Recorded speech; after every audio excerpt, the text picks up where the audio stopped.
Halo Sobat Dunia Cerita, balik lagi nih sama Mimin. Kali ini Mimin akan melanjutin cerita yang berjudul Lelaki yang Tidak Dapat Kugapai. Jangan lupa like, komen, dan subscribe ya.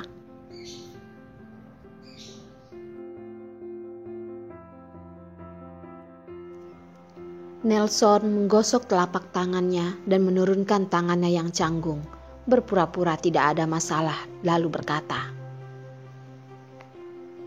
"Nona Darlin, tidak masalah. Ini hanya masalah kecil. Aku akan segera menyuntik." Darlin berkata dengan nada maaf, "Dokter Nelson, aku minta maaf. Tapi anak aku belum bangun, maka hal ini baru bisa terjadi." Lina tidak memikirkan apapun. Dia juga tidak begitu menyukai dokternya. Tapi karena yang mengundangnya adalah Hendrik dan juga bukan suntikan pertama, dia juga tidak mengatakan apapun. Nelson memakai sarung tangan antibakteri, berjalan menuju ke arah pengambilan obat. Dalam lacinya mengambil sebuah jarum suntik persegel dan berkata dengan lembut, "Tidak apa-apa, Nona Darlin, tolong lepaskan baju Derek." Ketika ia membuka baju Derek, dia bertanya, "Dokter Nelson, bukankah 2 suntikan sebelumnya kamu menyuntik di daerah pantat?" Nelson berkata di ujung jarinya tanpa mengubah wajahnya, "Oh, kali ini adalah kumpulan obat-obatan impor baru yang perlu mengenai lengan." Dikarenakan sudah pernah menyuntik 2 kali, Derek juga tidak menunjukkan situasi yang berbeda. Darlin tidak banyak berpikir. Ia menarik kembali lengan baju Derek sesuai permintaan Nelson. Dokter Nelson mengambil sebotol obat dari kulkas kecil sesuai dengan praktik yang biasa dan bersiap untuk memotong dan mempersiapkan tabung jarum. Di sudut matanya melirik situasi di sebelahnya. Melihat tidak ada dari mereka yang memperhatikan, ia menggigit giginya dan berjalan keluar dari kabinet dengan sangat cepat, mengambil keluar sebotol obat lagi. Itu adalah obat yang Jane siapkan semalam. Obat dibuka dengan tegas dan cairan di dalamnya diserap dengan bersih, dan tabung jarum diulurkan untuk membiarkan udara keluar. "Oke, siap untuk mendapatkan suntikan. Apakah Derek sudah siap?" Dokter Nelson mengambil jarum suntik dan berjalan ke arah mereka langkah demi langkah, memandangi wajah polos anak itu. Kilatan intoleransi di hatinya, tetapi memikirkan konsekuensinya, dia harus mengalah. Diam-diam berkata dalam hati, "Jangan salahkan aku karena terlalu kejam. Aku juga dipaksa. Paling banyak kamu mati. Aku akan membakar beberapa kertas untuk kamu setiap tahun baru." Di kamar sebelah, Jane duduk di kursi dan menyaksikan setiap gerakan di layar. Bagaimana dia bisa melewatkan hal yang begitu penting? Dia memasang CCTV kecil kemarin untuk menghargai kematian spesies jahat itu. Ekspresi Darlin yang sakit, dia harus melihatnya dan menyimpannya perlahan setelahnya. Berpikir seperti ini, wajah Jane tidak memiliki ekspresi kebencian, dan itu terlihat sangat infiltrasi. "Dokter Nelson, kamu bisa menyuntiknya sekarang." Darlin membiarkan Derek berlutut. Dokter Nelson mengangguk, mengeluarkan bola kapas disinfektan dan menyeka pantat kecilnya, dan jarum ingin menembus di atas bola kapas tersebut. Detik berikutnya, seruan Derek yang tak tertahankan berteriak, "Ah, sakit! Ibu, sakit!" Dokter Nelson masih tersenyum ramah di wajahnya dan menenangkan. "Derek, kamu bisa tahan. Sebentar lagi sudah mau selesai." "Aduh Bu, Jangan menyuntikkannya lagi. Ibu, itu sakit. Derek sakit. Dia hanya merasakan cairan dingin memasuki tubuhnya dan rasa sakit yang tak terelakkan menyapu seluruh tubuh. Jane melihat gambar di layar dan tersenyum riang. Bagaimana dia bisa membiarkan spesies jahat itu mati begitu mudah? Selama obat ini tersangkut di kulit, seperti asam sulfat yang menetas ke dalam daging. Rasa sakit itu tak tertahankan. Dia hanya ingin melihat reaksi luar biasa macam apa yang akan terjadi ketika semua obat menghantam tubuh seperti itu. Darlene juga merasa bahwa ada yang salah dengan Derek. Jangankan disuntikan terlebih dahulu, diinfus saja dia tak pernah mengeluarkan suara apapun. Setelah disuntik, tetap saja sama seperti biasa. Masih mampu untuk lompat ke sana dan ke sini. Tapi kali ini, jarum pertama baru saja disuntikan. Dia sudah tak kuat menahannya dan berteriak. Ini tidak seperti yang biasanya. Dr. Nelson, apakah obat ini sedikit lebih kuat? Derek, Dr. Nelson tidak berani menyuntikkan obat secara langsung dan dia takut menimbulkan kecurigaan dengan segera berpura-pura tenang dan menghibur. Nona Darlene, yakinlah bahwa obat ini adalah obat impor jenis baru sehingga sakit di tubuh setelah beberapa jam akan kembali normal. Aduh, Bu, aku tidak perlu suntikan lagi. Aku mau pulang. Derek sakit sekali. Air mata Derek mengalir. Rasa sakit semacam ini bahkan tidak seharusnya diderita oleh anak kecil sama sekali. Tak lama, dia mulai terengah-engah. Melihat ini, Darlene tidak berani membiarkan Derek terus menanggungnya dan berkata dengan tergesa-gesa. Dr. Nelson, tolong, cepat keluarkan jarumnya. Kami tidak mau menggunakan obat impor. Tolong kamu gunakan obat yang biasa kamu gunakan. Terlepas dari permintaan Darlene, Dr. Nelson dengan kekejamannya menyuntikkan obat langsung ke tubuh Derek. Di satu sisi, Lina memperhatikan tindakan Dr. Nelson dan melihat kekejaman di matanya. Tidak berpikir panjang, hanya menyapu lantai dengan kaki, menendang Dr. Nelson ke lantai. Lalu berteriak keras. Dasar bajingan, apa yang kamu lakukan? Bukankah dia telah menyuruhmu untuk berhenti menyuntiknya? Darlene juga melihat langkah terakhir Dr. Nelson. Buru-buru mengeluarkan tabung jarum dan memegang Derek dengan erat di lengannya. Dia tidak lagi ingin bertanya kepada Dr. Nelson mengapa dia melakukan ini. Karena Derek mulai berkedut dan muntah, busa putih, mata tergulung ke atas. Lina, cepatlah bawa Derek ke dokter. Kaki Darlene kaku pada saat itu. Jika dia memegang Derek di lengannya untuk menopang arwahnya, dia hampir akan berlutut langsung di lantai. Brengsek, tunggu kamu mati. Lina menoleh untuk melihat situasi Derek. Ekspresinya menjadi bingung dan dia tidak peduli dengan Dr. Nelson yang jatuh di lantai. Dengan wajah pucat, Darlene berlari ke departemen darurat. Hanya saja, ketika mereka baru saja membuka pintu dan Jane telah mengambil alih untuk menghentikan mereka. Bagaimana mungkin kamu? Darlene tidak berharap Jane muncul di sini. Memikirkan situasi Derek saat ini, seluruh tubuhnya gemetar.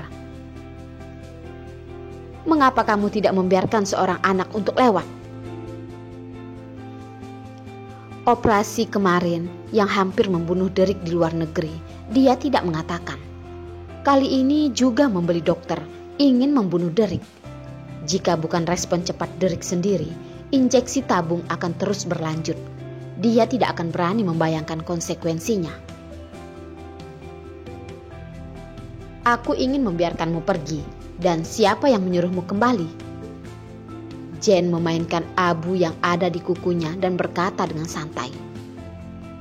Oh ya, jangan salahkan aku karena tidak mengingatkanmu betapa sengitnya obat ini. Bahkan jika menyuntikkan sedikit cairan saja ke badanmu, Spesies kecil ini mungkin tidak berumur panjang. Aku tidak akan pernah menyerah pada masalah ini. Jika mata bisa membunuh orang, Jane pasti sudah mati. Darlene tidak ingin menunda waktu di sini, memegang Derek yang merintih kesakitan. Di dalam hatinya ia berdoa dan berdoa agar Derek baik-baik saja. Dia harus baik-baik saja, dan dia lebih baik merintih kesakitan daripada harus Derek yang merintih kesakitan. Kebencian yang mengintai di hatinya pecah pada saat ini, dan semua orang memaksanya. Dia sudah mundur di tebing, dan dia baru saja jatuh ke langkah terakhir, tetapi dia bisa mati. Sungguh, tidak masalah jika dia meninggal. Mengapa dia harus hidup tanpa anaknya? Dia berusia kurang dari 4 tahun dan belum mengalami keindahan dunia. Tetapi itu membuatnya merasakan kepahitan dan hati yang jahat. Dia bersumpah, Darlene, bersumpah bahwa dia akan memperhitungkan Jane dan Hendrik dan tidak akan membiarkannya pergi. Mengapa? Ingin melarikan diri? Mimpi ya kamu. Spesies jahat yang kecil ini tidak mati hari ini, tidak ada yang harus memikirkannya. Mata Jane yang dingin dan suram pada Darlene memiliki momen ketakutan dalam hatinya. Tiba-tiba berpikir bahwa ia berada di atas angin. Dan ada begitu banyak bawahan di sekitarnya. Dan dia tidak akan pernah rugi seperti yang kemarin. Dan dia tidak perlu takut. Darlene, kamu duluan. Masalah di sini berikan padaku. Lina mengulurkan tangan dan memberi Darlene. Ia menghalangi batas antara pria kulit hitam ini dan Darlene. Lina, Darlene memegang Derek yang tak sadarkan diri dengan erat di lengannya dan memandangi Lina dengan tatapan khawatir. Dia tahu di belakang adalah temannya, tetapi ada yang disiapkan di depannya. Tidak mungkin membiarkan diri mereka lari. Untuk pertama kalinya, Darlene membenci dirinya sendiri karena begitu tak berdaya. Tidak peduli dalam situasi berbahaya itu, dia selalu menjadi orang yang menahan diri. Lina berteriak tanpa menoleh ke belakang. Jangan bicara omong kosong kepadaku. Jika ada yang salah dengan Derek, jangan salahkan jika persaudaraan kita hanya sebatas ini. Dan dia tidak akan banyak berguna jika dia tinggal di sini. Kalian tidak akan bisa lari. Jane sudah tahu apa yang harus dilakukan. Dia sudah membersihkan daerah ini. Tidak akan ada orang yang menunggu. Dan dia mengangkat tangannya dan mengaitkan jari-jarinya ke belakang. 3 atau 4 orang pun muncul lagi. Pada saat ini, kemungkinan Darlene untuk kabur lari lebih kecil. Pada saat kematian, Hendrik sudah mengatur untuk melindungi anak buahnya untuk Darlene dan berlari keluar dari belakang bersama dengan Lina. Mereka berkata di depan mereka, "Nona, silahkan bawa anak ini pergi. Tuan muda akan segera datang. Serahkan saja kepada kami di sini." Darlene sedikit lagi akan mengeluarkan air matanya. Dia dapat merasakan napas dari Derek semakin lama semakin halus. Tidak menunda sedetik pun. Memegang Derek, menggertakkan gigi dan berbalik dengan cepat ke departemen rawat jalan rumah sakit.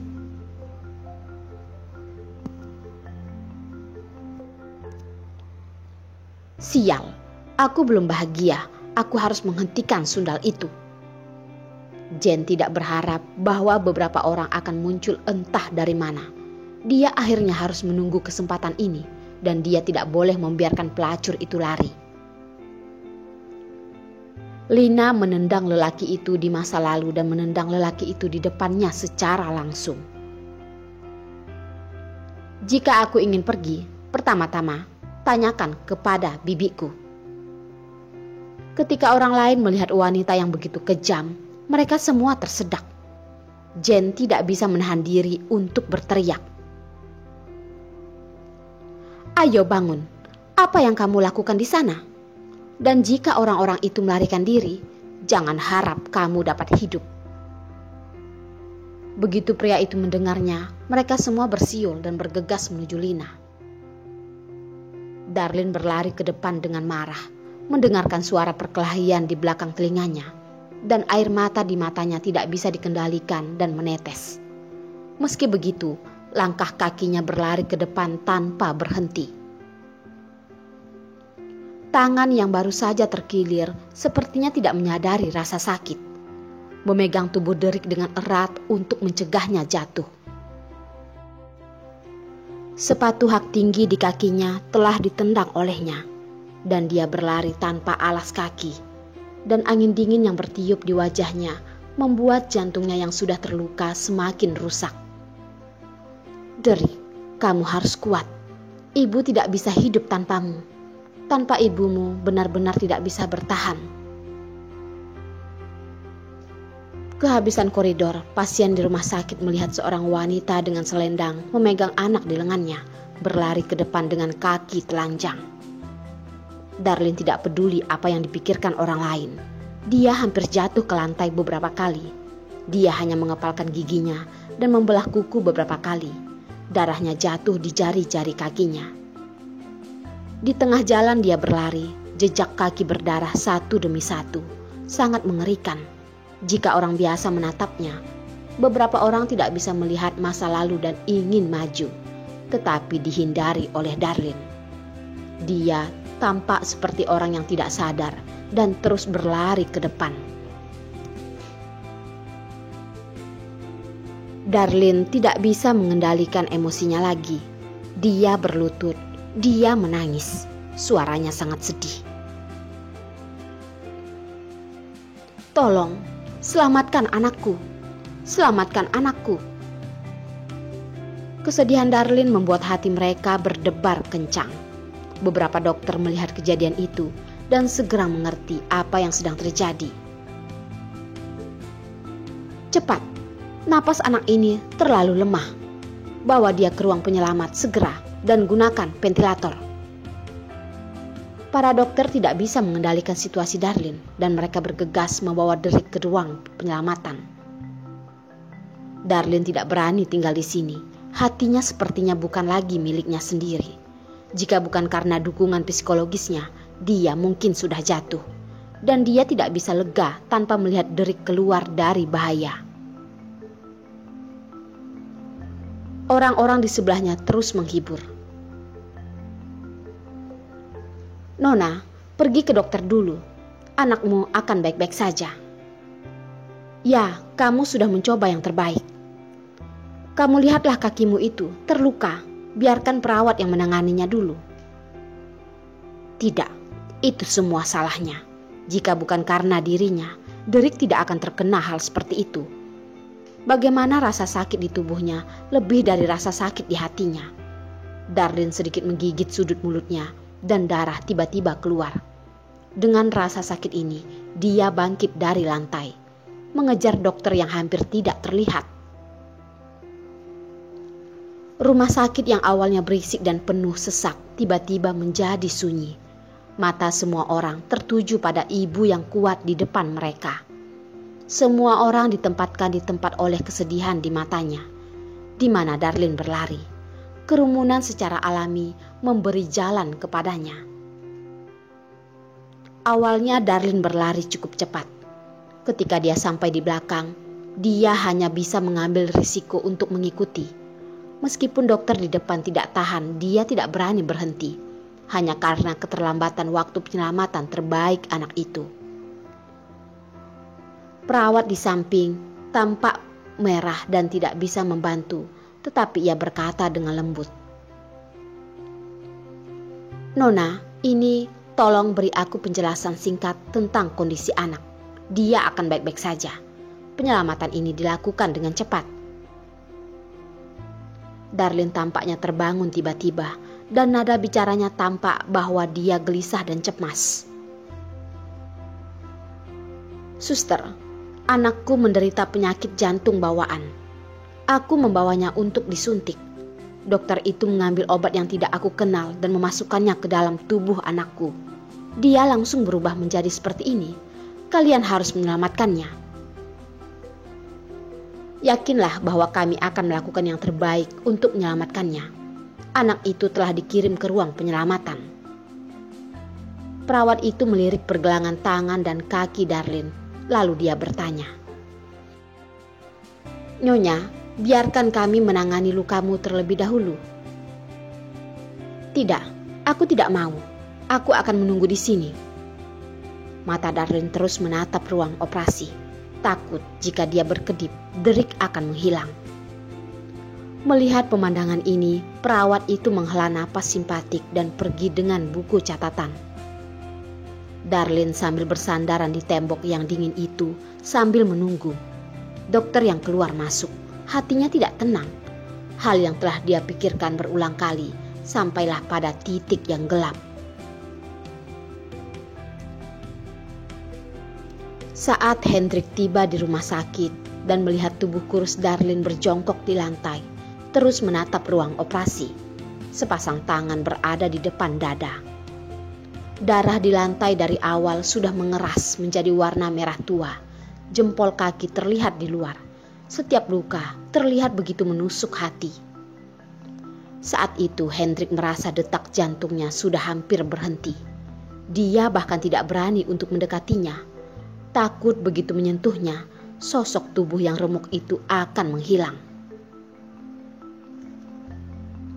"Darlin, kamu tidak apa-apa kan?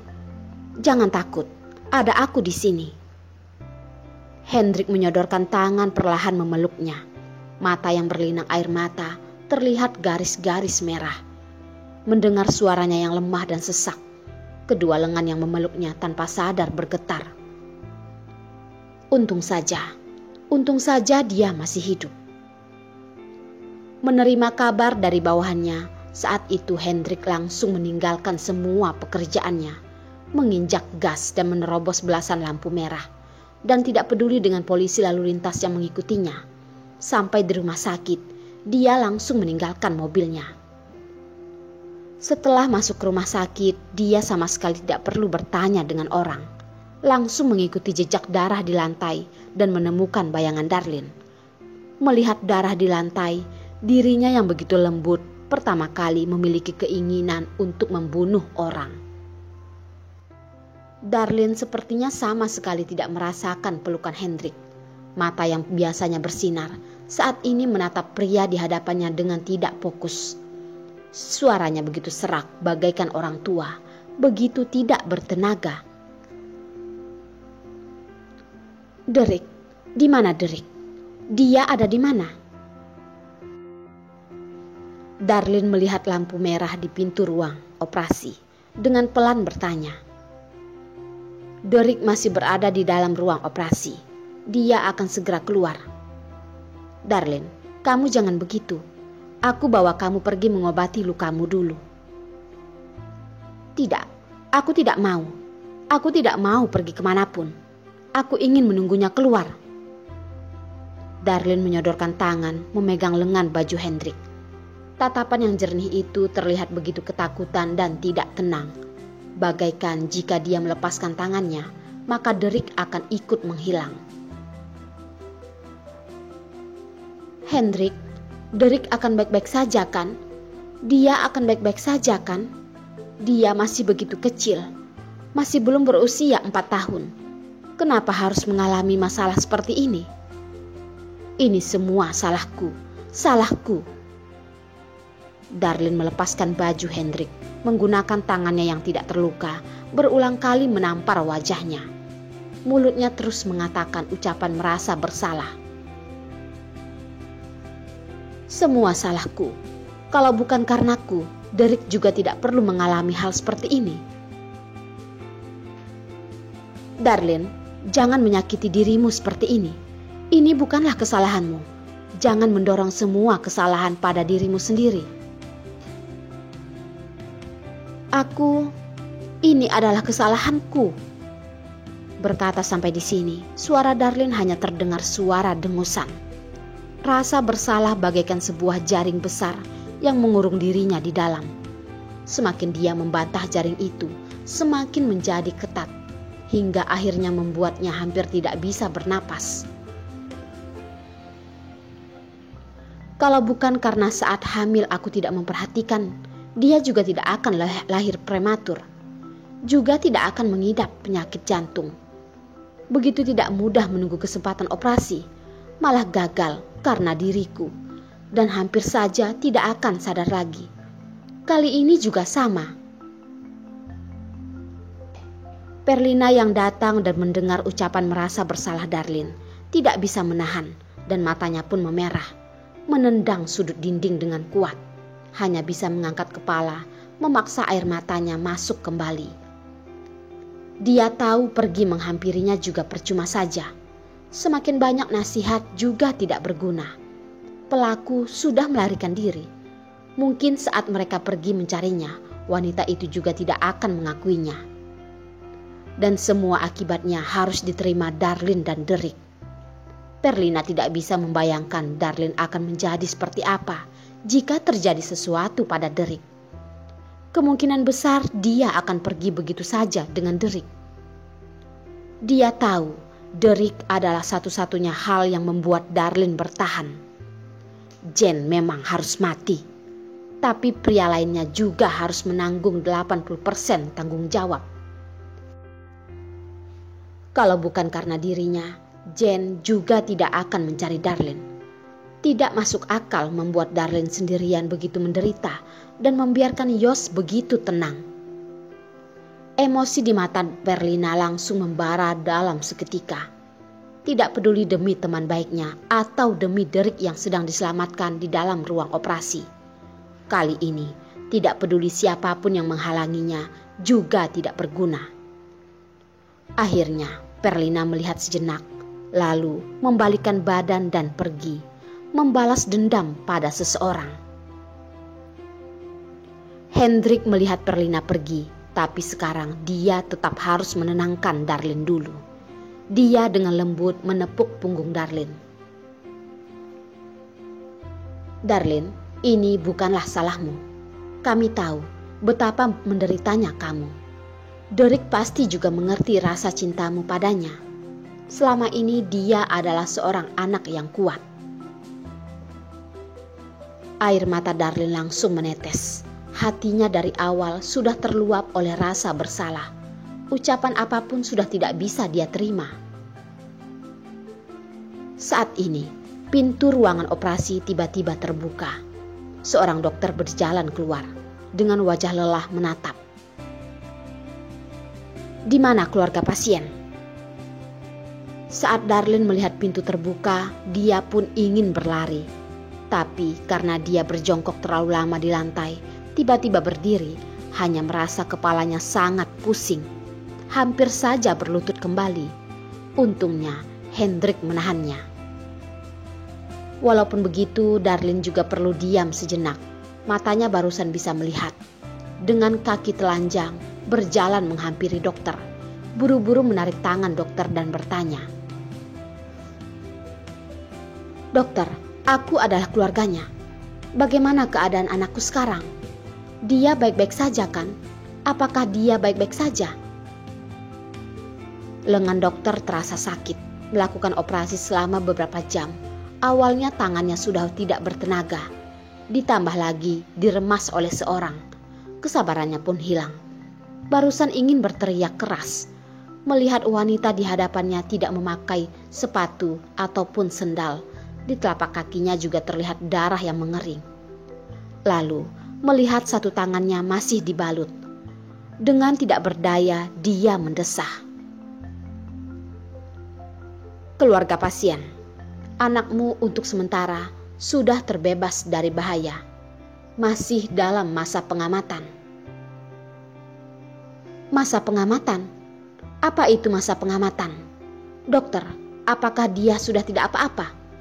Dokter, tolong kamu harus menyelamatkan anakku." Sekarang otak Darlin sudah tidak bisa berpikir. Apakah itu mungkin berbahaya? Hendrik yang melihat ekspresi kesakitan dokter dengan menenangkan berkata, "Darlin, kamu lepaskan tanganmu dulu. Biarkan dokter menjelaskannya secara perlahan padamu. Darlin sepertinya barusan tersadar, buru-buru melepaskan tangannya. Dengan merasa bersalah berkata, Maaf dokter.